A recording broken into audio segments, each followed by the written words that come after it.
Yvan Gastaud, maître de conférence en histoire contemporaine à l'université Côte d'Azur.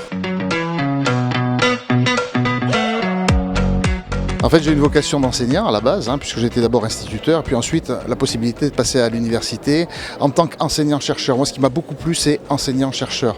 Pourquoi ? Parce qu'une passion pour l'histoire et une passion pour essayer de comprendre l'actualité à travers l'histoire.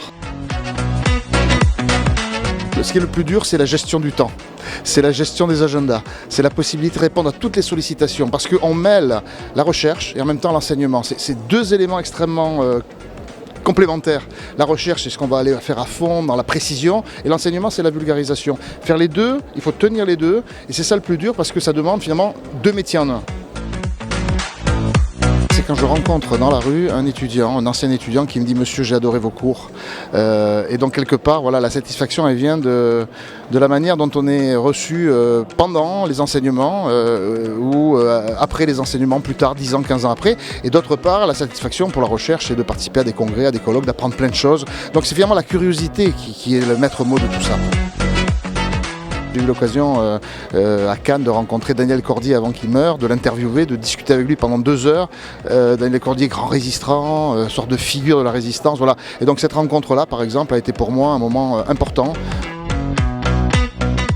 Parfois être amené à commenter pour l'actualité en tant qu'historien des événements tragiques.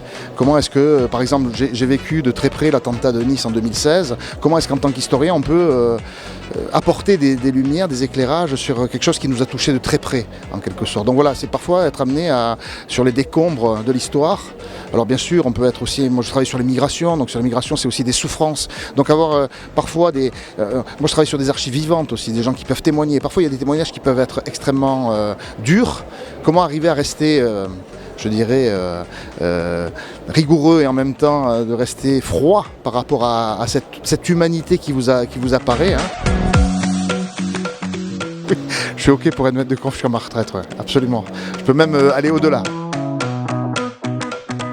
Alors déjà c'est compliqué, c'est une sorte de chemin de croix, un parcours du combattant parce que les postes sont rares, donc il y a une sorte comme ça de difficulté et y accéder c'est une sorte de sésame, il faut avoir de la chance, il y a tout un ensemble d'éléments qu'on ne maîtrise pas forcément. Donc le conseil c'est la persévérance, mais y croire en quelque sorte, c'est-à-dire malgré tout ce qui apparaît comme étant presque impossible à réaliser, il faut arriver à croire en soi.